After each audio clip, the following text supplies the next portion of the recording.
Hello students, last 2 lectures में general part 1 और part 2 में हम लोगों ने क्लासिफिकेशन ऑफ अकाउंट्स,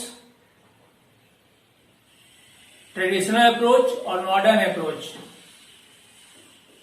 को समझा और उससे रिलेटेड जो डेबिट क्रेडिट करने के रूल्स हैं वो जाने।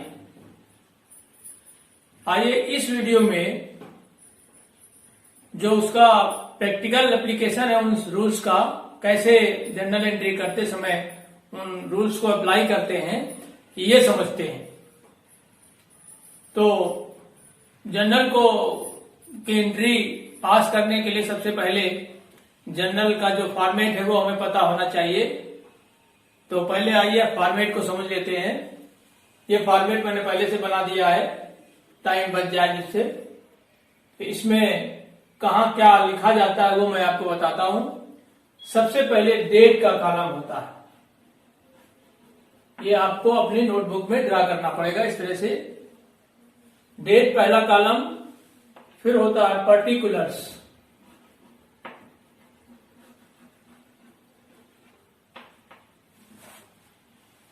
Next column LF ledger folio. Ledger folio क्या है अभी आप इसके बारे में नहीं जानते हैं, जब लेजर पढ़ेंगे तो इसके बारे में जानेंगे। जर्नल के आगे का प्रोसीजर है।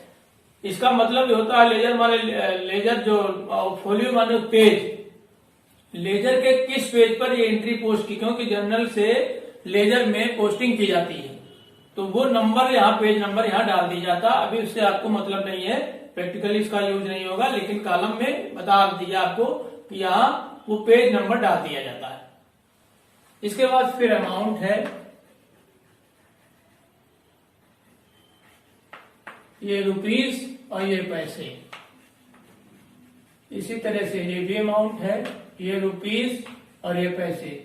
ये क्रेडिट अमाउंट है और ये डेबिट अमाउंट है। इस फॉर्मेट में हमको जर्नल की एंट्रीज पास करनी होती है। तो आइए कुछ एंट्रीज एग्जाम्पल के तौर पर लेते हैं, उसके थ्रू आपको समझाते हैं कैसे हम जर्नल करते समय उन रूल्स को अप्लाई करते हैं और कैसे डेबिट क्रेडिट करते हैं। सपोज करिए पहली एंट्री हमने ले ली 1 जनवरी 2020 started business with cash 50,000 by Ram ने 50,000 से बिजनेस स्टार्ट किया। अब इसको हमको जर्नल में लिखना है तो सबसे पहला प्रोसेस है कि इसमें कौन कौन से अकाउंट इन्वॉल्व हुए उनको आइडेंटिफाई करना। अब अकाउंट्स के बारे में किसी को कोई प्रॉब्लम है तो जो लास्ट लेक्चर है जनरल पार्ट 1 और पार्ट 2 उसका लिंक हमने प्रोवाइड कर दिया है, तो उसको आप पहले देख लें और फिर इसको देखेंगे तो आपको ज्यादा समझ में आएगा। तो आइए समझते हैं कि इसमें कौन कौन से अकाउंट इन्वॉल्व हैं। एक कैश और दूसरा कैपिटल। आप देखें अगर कैश रियल अकाउंट है ट्रेडिशनल अप्रोच में, और मॉडर्न अप्रोच में देखेंगे तो एसेट अकाउंट है और ये पर्सनल अकाउंट है। तो ट्रेडिशनल अप्रोच में हमने क्या बताया है, रियल के लिए रूल है what comes in debit and what goes out credit. तो बिजनेस में क्या आ रहा है, कैश आ रहा है, तो कैश डेबिट होना तय हो गया। तो हम लिख देते हैं जनवरी 1 कैश अकाउंट डेबिट। इसी तरह से लिखा जाएगा जैसे मैं लिख रहा हूं, थोड़ी सी जगह छोड़ देंगे। और फिर दूसरा अकाउंट पर्सनल है, ये कैपिटल क्योंकि किसी पर्सन की है, और पर्सनल अकाउंट्स में रिसीवर डेबिट होता है और गिवर क्रेडिट होता है। तो राम जो है वो गिवर है, राम की कैपिटल है ये, तो टू कैपिटल अकाउंट। और इसको मॉडर्न अप्रोच से देखेंगे तो कैपिटल जब इंक्रीज होगी तो क्रेडिट होता है, डिक्रीज होता है तो डेबिट होता है। तो कैपिटल इंक्रीज हुई है, उससे भी दोनों तरह से सेटिस्फाई हो ले, दोनों तरह से देखेंगे समझ में आएगा। एंट्री पास होने के बाद नरेशन लिखा जाता है। नरेशन मतलब जिसके लिए ये एंट्री पास की है वो नरेशन कहलाता है। बीइंग बिजनेस स्टार्टेड, इस तरह से एंट्री पास कर देंगे। अमाउंट डेबिट में भी और क्रेडिट में भी। इस तरह से हमने आइडेंटिफाई किया और उसी के अकॉर्डिंग डेबिट क्रेडिट कर दिया। ये जनरल की पहली एंट्री पास कर दी हमने। चलिए कुछ और एंट्रीज लेते हैं, उसके थ्रू और समझाते हैं। 2 जनवरी परचेज फर्नीचर फॉर कैश 5,000, 5,000 रुपए का फर्नीचर परचेज कर लिया। अब यहां भी वही बात अप्लाई होती है। कौन कौन से अकाउंट इन्वॉल्व हुए? फर्नीचर और कैश। अब ये दोनों रियल में है, तो रियल में क्या रूल है? व्हाट कम्स इन, क्या आया? फर्नीचर। बिजनेस में फर्नीचर हमने परचेज किया तो बिजनेस में फर्नीचर आ गया, तो फर्नीचर डेबिट कर लिया। Furniture account debit to what goes out? Cash, cash credit हो गया। अब इसको मॉडर्न अप्रोच से भी देखेंगे तो एसेट इंक्रीज हो रही है और जब एसेट इंक्रीज होती है तो डेबिट होता है।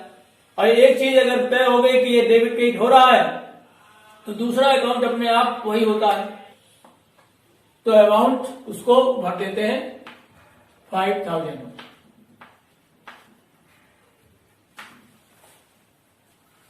Narration being furniture purchase 2 January,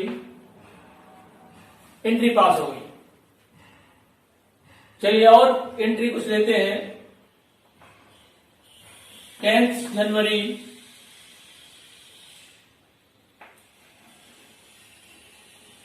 purchase goods 10,000 from mister X. अब हमने मिस्टर एक्स से माल खरीद लिया। ये गुड्स क्या है? माल, खरीदा हुआ माल। तो इसको जब खरीदते हैं तो उसको परचेज बोलते हैं, बेचते हैं तो सेल्स बोलते हैं। और इसका ज्यादा डिटेल अगर आपको चाहिए तो डिफरेंट टर्म्स ऑफ अकाउंटिंग हमारा वीडियो है। आप YouTube पर टॉपिक के नाम से Sandilya commerce classes by Yogesh Dixit नाम के साथ सर्च कर ले, मिल जाएगा। उसमें अच्छी तरह से समझाया हुआ है। यहाँ आप सिर्फ जान ले जो गुड्स हैं वो जब परचेज करते हैं तो परचेज अकाउंट कहलाता है और जब सेल करते हैं तो सेल्स अकाउंट कहलाता है। अब ये क्रेडिट ट्रांजैक्शन है। क्यों? From mister x.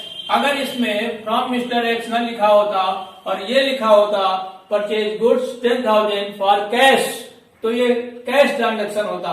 लेकिन फॉर कैश नहीं लिखा है और फ्रॉम मिस्टर एक्स लिखा है, तो जब भी फ्रॉम किसी का नाम जुड़ा होगा तो फिर वो क्रेडिट ट्रांजैक्शन होता है। मतलब कैश इसमें इन्वॉल्व नहीं हुआ, लेकिन फिर भी दो अकाउंट इन्वॉल्व हुए, परचेज और मिस्टर एक्स।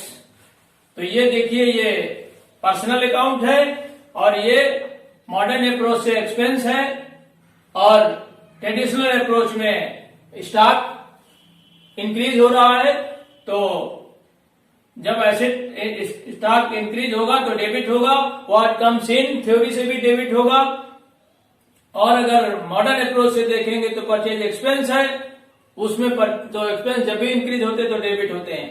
दोनों तरह से व्हाट कम्स इन से भी डेबिट हो रहा है और एक्सपेंस अगर करके देखते हैं मॉडर्न अप्रोच से तो भी डेबिट हो रहा है, मतलब परचेज अकाउंट डेबिट होना है।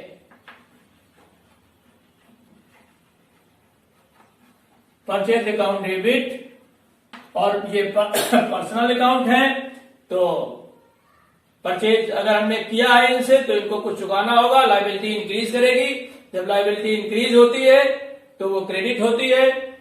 और ट्रेडिशनल अप्रोच में देखें तो रिसीवर डेबिट होता है और गिवर क्रेडिट होता है, तो ये गिवर है, इनसे हमने खरीदा हुआ है तो ये गिवर भी है, दोनों अप्रोच से क्रेडिट हो रहे हैं। तो टू मिस्टर एक्स एंट्री बन गई, being goods purchased from mister x.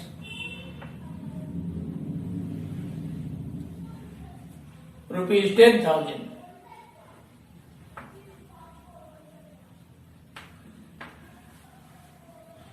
एक एंट्री और लेता हूं, sold goods to mister Y, Y को 20,000। अब देखिए ये परचेज की थी तो ये सेल की ठीक अपोजिट एंट्री बन जाती है, दो अकाउंट इन्वॉल्व हो जाते हैं, सेल और मिस्टर वाई। सेल क्या है? रेवेन्यू है मॉडर्न अप्रोच से, तो जब भी मॉडर्न रेवेन्यू बढ़ती है तो क्रेडिट होता है, और अगर इसको सेल गुड्स है इसको रियल अकाउंट की कैटेगरी में करके देखें तो व्हाट कम्स इन डेबिट होता है, व्हाट गोज आउट क्रेडिट होता है। तो सेल दोनों अप्रोच से क्रेडिट हो रहा है, तो फिर जब सेल क्रेडिट हो रहा है तो मिस्टर वाई ही डेबिट होंगे। और अगर पर्सनल अकाउंट से देखें तो रिसीवर डेबिट होता है और गिवर क्रेडिट होता है, तो ये मिस्टर वाई रिसीवर है, इसलिए mister Y debit to sales account entry बन जाती है, being goods sold to mister Y 20,000।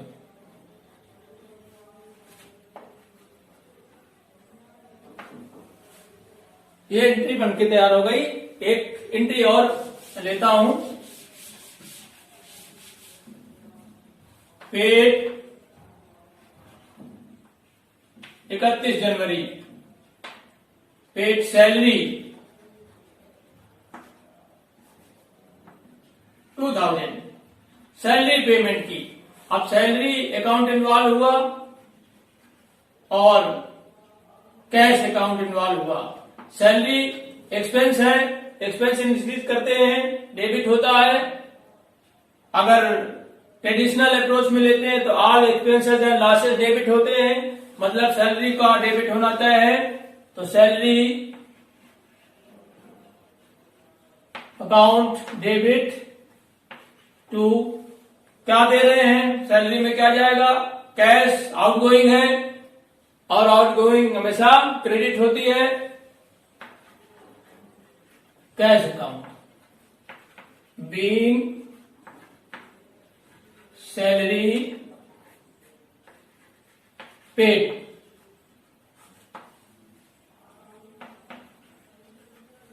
$2,000। इस तरह से हमने कुछ ये एंट्रियां आपको करके दिखाई। मैंने कोशिश की है कि ट्रेडिशनल अप्रोच और मॉडर्न अप्रोच, दोनों अप्रोच में जो अकाउंट होते हैं वो सब इसमें इन्वॉल्व हो जाए और आपको अच्छी तरह से समझ में आ जाए कि अकाउंट्स के अकॉर्डिंग रूल्स जो है कैसे अप्लाई किए जाते हैं जनरल करते समय।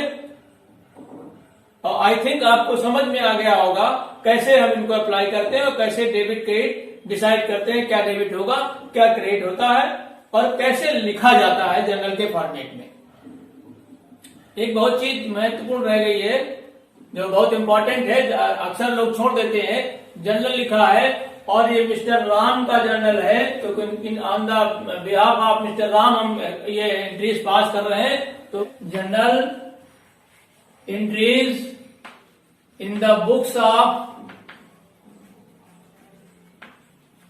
मिस्टर राम, ये बहुत जरूरी है, इसको लिखना सबको लिखना है। बिना इसके हमको पता ही नहीं चलेगा हम किसकी तरफ से अकाउंटिंग कर रहे हैं। तो ये पता चले किसकी तरफ से अकाउंटिंग कर रहे हैं तो सबसे पहले ऊपर जरूर नाम लिखना है।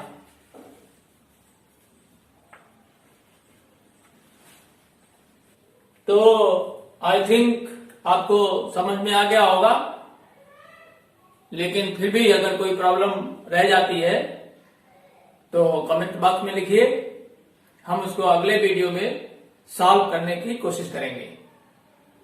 आज का वीडियो यहीं तक। Thank you.